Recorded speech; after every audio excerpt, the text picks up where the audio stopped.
Hello. Kumusta? May adlaw ka puntanan, makikisunan mo kasampiak. So here we go again. Boy America Duterte loyalist makaingon nga. Kung adunay nahidog mo tungod sa tumang kakapoy og kaluya, ang imong mga pulong may magadasig kanya sa pagtindog. So mga kasampiak, kung saan man kayo sa mundo, sanay na sa mabuti kayong kalagayan at ang iyong buong pamilya, mabuhay po tayong lahat. God bless po. At kayo mulit-muli kong inanyayahan na magsampiak man lang itong munti kong channel. So time check, it is now 2:38 in the morning. Friday na po, 13th of December 2024 dito sa Brooklyn, New York. So year ending na po. Mag 2025 na po. Election time na po. Kung kaya double time, triple time, quadruple time itong mga kalaban ng Duterte para hindi na sila makabalik sa posisyon, di ba? Alam naman natin yan, given na yan sa mga tambi. Ano po tayo? Panggabi po tayo. So ano ba pwede dating pag-uusapan mga kasampiak? So alam naman natin yung mga kaganapan diyan sa Pilipinas. Grabe yung mga balita, kaliwat kanan, pero ang lahat ng yan orchestrated para doon sa mga Duterte. Lalong-lalo na itong article of impeachment para kay Inday Sara. May mga katawa-tawa diyan na mga kaso na inanol nila diyan. Na yung spokesperson nila, di ba? Si Laila de Lima, di ba? Diyan sa impeachment trial. So isa sa marami ito, sinulat ko eh. Excuse me. So ang una dito, nga nakita ko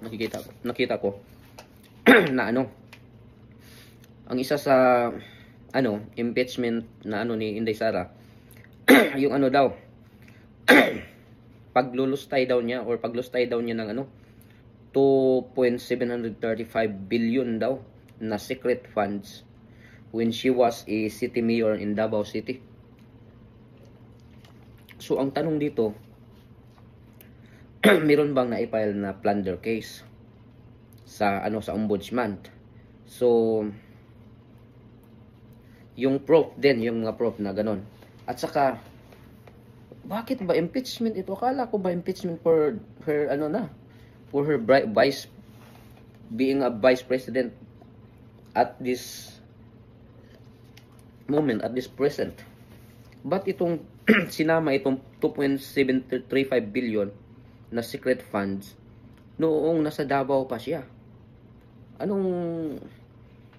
May correlation or ano ba ang dito sa pagiging vice president niya ngayon? Diba? Yan yung pinakamalaking tanong. At saka saan yung proof, saan yung kaso, or kung may kaso man sa ombudsman, ganun. Tapos dito pa yung tinatawag na ill-gotten wealth. Ang alam ko mga Marcoses lang yung may ill-gotten wealth. Diba? So dito sa ill-gotten wealth, sinabi dito na 111 million. So sino ba yung nagano nito? Ang alam natin na gano'n, nag-expose ng mga gano'n, mga walang katuturan ng mga kaso-kaso, si Trillanes, yung asong ulol, di ba? Alam naman natin yan. Sinabi pa nga ni Trillanes na yung ebidensya niya ay galing sa AMLAC. Pero twice na pinasinungalingan ng AMLAC. Sinabi ng AMLAC na yung ebidensya na prinisinta ni Trillanes ay hindi galing sa kanila. Dalawang beses na sinabi ng AMLAC, hindi yan totoo, hindi sa kanila yun. Yung AMLAC, di ba? Anti-Money Laundering Council. So, sinabi ng AMLAC, yung ebidensya na prinisinta ni Trillanes ay hindi galing sa kanila. So, objectable talaga itong yung mga kinaso. Yung pinapile sa article of impeachment. Ito pa, unexplained wealth na galing sa mga drug personalities. So, sino ba yung mga durugista or mga drug lords na nagsabi na nagbigay sila ng pira kay Duterte, sa mga Duterte or kay Inday Sara kay Inday Sara to meron bang mga drug personalities na umangkin na kami nagbigay kami ng pira kay Sara Duterte? Tapos ito pa, bank deposit daw na ano, sa SALN. So alam naman natin yung SALN, ano yun eh, Statement of Assets and Liabilities, di ba? Statement of Assets, Liabilities and Net Worth. So kasi, di ba, yung mga tumatakbo, lalo na sa mga mataas na ano, posisyon, ano sila yan, yung SALN nila pinapile talaga nila yan. So, saan bang mga bangko ito? Yung mga sinasabi dito na ano daw, bank deposit daw ni ano, sa na hindi, parang hindi sinama sa SALN, ganun. Ang alam natin, pag mga ganyan, galing kay Trillanes na naman yung mga ganyan eh. Mga dramang ganyan eh. Wala, questionable, objectable talaga. Tapos ito, EJK na naman sa Davao. Ang alam naman natin dati, dinidikdik si Tatay Digong about sa EJK. Ito, sinali si Inday Sara, EJK of Davao, when she was a mayor daw. So, ang tanong dito, saan yung kaso? So, saan yung mga namamatay? Ilan yung namamatay? Sino yung ano yung mga pangalan ng mga namatay? May kaso ba? Puro hearsay na naman. Mga ganito kasi mga bintang mga galing to sa script ni Trillanes, mga ganun eh. Tapos ito pa. Noong ano daw, second term niya sa Davao City as a mayor, ano daw, kinasuhan siya nito. Yan ano siya, ng gross incompetence and dereliction of duty. So, ano ba ito? Gross incompetence and dereliction of duty. Sa pagkakaalam ko, mga ganun eh, mga ano yan, yung parang, ano yan eh, for example, isa kang employee, tapos during office hours, naglakwat siya ka or ganun, nagsusugal ka, mga ganun ba, mga office hours, office mga duty ba, pupunta ka sa mall, may binibili, ganun. Yan yung, sa pagkakaalam ko, I'm not sure. Pero parang ganun yun eh, yung gross incompetence and dereliction of duty. So, parang lack of skill, ganun. So, hindi pa sa tingin ko, walang mga ano itong mga pinapile nila eh. Tapos ito na naman, unexplained wealth again. At sa drug personalities, mga suhol-suhol daw. So, pag ganito, may umangkin ba ng mga ano, drug lords, ng ganun, oh, nagsuhol kami ni Sara, ganun. Nagbabayad kami, galing sa druga itong pira. At saan man ito ngayon sila. Wala, puro hearsay lang talaga. Parang kay Trillanes lahat tong script na to ah. Tapos ito pa, ito yung laging tinanong ng mga media na bakit ba daw evasive si Inday Sara about sa confidential funds, di ba? Sabi ni Inday Sara, hindi talaga ako evasive. Hindi lang talaga ako sumagot kasi hindi sila yung ano, may mga jurist diyan. Wala silang jurisdiction na mag-imbestiga sa akin about confidential. So mga ganun, kaya hindi sila kuha. Diba? So sabi kasi dito, yung congressional inquiry, hindi daw, evasive daw si Inday Sara doon sa mga tuwadcom, ganun. Tapos ito pa. Si Inday Sara, nagtangka daw na humingi ng 650 million in secret funds daw.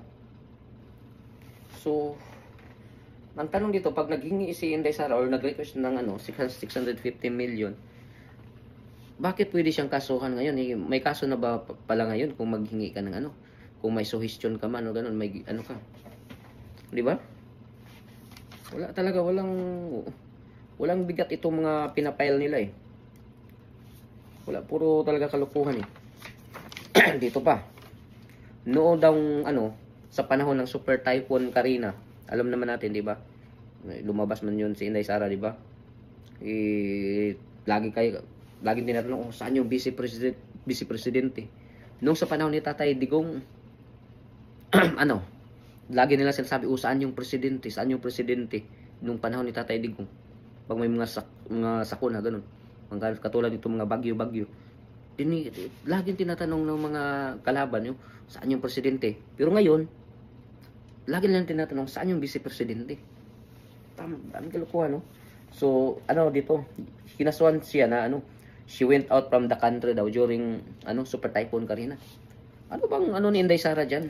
Trabaho man yan ng presidente? At in fact, tumulong si Inday Sara. Mas nauna pa sa presidente yung mga tulong nila kasi ahead before yung alam naman ni Inday Sara na may bagyo ganun darating. Naka-ready na yung mga nila. Naka-packaging na yung mga ipamtulong nila ganun. Hindi katulad ng presidente dito ni Marcos sa Bangag Jr. na sinasabi ano bang gagawin natin? Ganun. Wala. Tulad ng may namatay, OFW ganun. Ano lang siya, hugas kamay, parang Poncio Pilato. So, ano ba magagawa natin? Wala tayong magagawa. Wala talaga. Tapos, ito pa, kinasuhan pa si Inday Sara ng dito, sinama sa file of impeachment. Itong, pro-China daw si Inday Sara. Hindi dinipinsan yung ating bansa. Putik, when it comes to geopolitics, trabaho yun ng presidente. Kaya nga, hindi nagipalipal si Inday Sara dyan. Hindi naman siya katulad kay Robredo nung sa panahon ni Tatay Digong na mas una pang nagpa-priskon, gano'n. When it comes to national interest, mga gano'n, trabaho yan ng presidente. Gano'n. The president has the most dominant role pag gano'n. Hindi pwede mag-ipal si Inday Sara dyan. Tapos dito, sa issue ng yung di ba may pelikula or may movie na Designated Survivor. Nung panahon sa SUNA, hindi dumalo si Inday Sara kasi alam naman niya hindi naman niya kaya makipagplastikan sa mga tulonggis doon. So hindi siya pumunta tapos ma-interview siya. Sabi niya ako ang designated survivor. So ngayon sinabi nila na it was a threat daw sa presidente. Yung ginawa ni Sara. Putik, naging threat pa ng presidente. Yung pagsabi niya na she was a designated survivor. Kung kaya sinama dito sa impeachment trial ni dito sa nila. Sa kanilang article of impeachment. Tapos isa pa. Ito pa. Dumipinsa daw si Inday Sara kay Pastor Kibuloy. Nung panahon ng EJK na EJK, excuse me. Nung sa QOGC, di ba pumunta si Inday Sara ganun.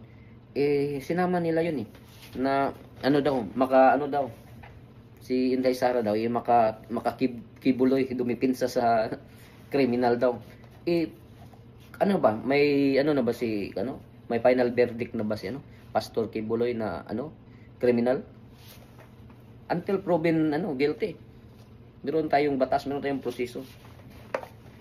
Kaya walang bigat itong mga kaso ni Inday Sara. Kung matalo siya dito, klaro na talang na politicize na lahat Pati nga mga sundalo natin, wala nang wala nang trust si Inday Sara Kahit tayo wala na kasi tingnan mo. Si Browner naghihimod sa presidente. Kapatid niya, isa sa itinalaga sa sa Court of Appeals as Associate Justice, gano'n. Tapos may pa tayong balita na may mga kamag-anak siya na makakaliwa, mga NPA, gano'n na So wala tayong diyan, maasahan diyan. May plus nagpahayag pa siya ng statement na gusto pa niyang ipaparesignin yung mga sundalo na ayaw pumanig sa kanila pag gustong maghimagsik Tapos ito pa, si Inday Sara daw nagtantrum daw or ano ba yung tantrum sa Tagalog? Yung panahon na kay Sulaika yata. Noong si Sulaika gustong ipasok nila sa Women's Correctional, di ba? Hindi naman criminal si Sulaika Lopez. Yung subordinate ni Inday Sara. Gusto nila ipasok sa gitna ng gabi, gano'n. Kalukuhan, di ba? So, ang lahat ng mga ito parang walang bigat Wala talaga. Tapos isa pa, kakasuhan daw si isasama dito sa impeachment itong sinabi ni Inday Sara na ipahukay daw si Marcos Sr. at itatapon sa West Philippines gano'n. Ikaw Dilima, kinain mo na yung suka mo. Sa panahon nyo, kasama kayo ni Hontivirus dati, ayaw nyo talaga na ipalibing si Marcos, sukang-suka kayo. At ngayon, gustong ipahukay ni Inday Sara, sinabi lang naman niya, sinama nyo na dito na ipa-impeach si Inday Sara dahil sa sinabi niya. Wala lang. Matatawa ka talaga sa si Dilima pa yung spokesperson dito nila. Kasama si ano, sila ni sino ba to yung kabayo? Si Jokno. Wala. Kung kaya't wala. Puro kalokohan itong ano. Itong gobyerno. Tapos ngayon, malaking problema natin ngayon. Lalo na tayong mga OFW, ganun. Itong PhilHealth, zinero ng yung budget eh. O ano na ngayon? Yung batas na ano ni Tatay Digong na universal healthcare system sa panahon niya. Instead na happy ang lahat kasi yung mga ano nabigyan ng mga card sa PhilHealth cards. Kahit na ano hindi sila membro at least man lang ano kasi as a Pilipino na sinama sila okay lang sa atin yan. Basta may subsidy na galing sa gobyerno. Ngayon hindi na binigyan ng subsidy ng gobyerno, zinero. Yung mga galing sa sin tax, yung sa mga alcohol, mga tobacco, yung mga taxes kasi tinaasan, di ba? Di ba diyan pupunta yun sa PhilHealth? Ano pa? Yung sa Pagcor, sa mga sugalan, sa mga loto, yan, PCSO. So lahat ngayon, hindi na nagano. Pupunta na yung mga pira na yun, pupunta na yun sa mga ayuda-ayuda ni Tambaluslos. Ngayon, tumutilig sa yung mga ano dati, itong mga senators, mga pumalag, sila yung unang mga pumalag dahil sa mga ganun-ganun. Pero nung naayudahan sila ni Tambaluslos pala ngayon, binibigyan sila ilan yung binigay sa kanila para sa Senado? 5 billion ba? Yung budget. Tapos sa presidente, ang laki din. Magkano ba yun? From 10 billion ba yung una? Ngayon 15? I'm not sure. Basta nilinakihan yung budget ngayon. Tapos yung kay Inday Sara, wala. Tapos itong mga sa ano, mga Congress, itong mga buhaya, crocodile, mga 20, magkano sa kanila? 21 billion yata.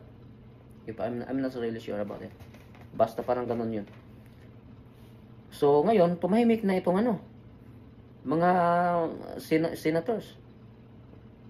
Lalo na yung ano dyan, yung pumalag dyan, di ba si Jaime Marcos, yung mangga dyan. Walang sinabi. Tapos si Chis Escudero, si Boy Kilay, na ano, waiter. Wala din, hindi niya pinagtanggol itong ano, PhilHealth. Tapos, nag-side comment pa si, nadismaya ako kay, Cynthia Villar. Sinabi niya, may pira naman, ganun, PhilHealth. Basta. Wala talaga eh. Wala na tayong maapuntahan itong gobyerno natin eh. So, mas kawawa ngayon, tayong mga contributors.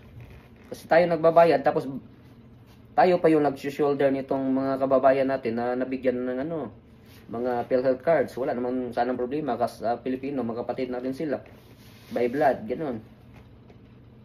Pero ang problema dyan, yung gobyerno, hindi nagbigay ng subsidy. Parang unfair sa atin. So, ano na mangyayari ngayon? Tapos itong mga employees, ang laki ng mga sahod nila, mga binuginawang bonus during Christmas, no? So ano na mangyayari? Tapos, di ba, sinishifted yung 90 billion na yun, yung mga pira galing sa kanila, kinuha. Wala.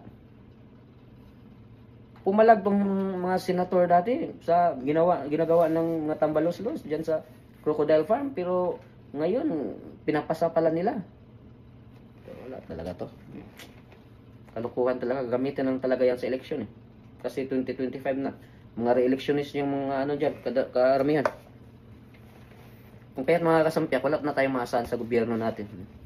Wala. Pira-pira lang yan lahat eh. So tingnan natin yung impeachment ni Inday Sara pag mag-prosper talaga to. Basta, gusto ko rin yung ayaw ko ma-impeach si Inday Sara, pero gusto ko yung para mapahiya sila para makikita talaga natin Trial of the century ito So anyway, maraming salamat po. God bless po sa ating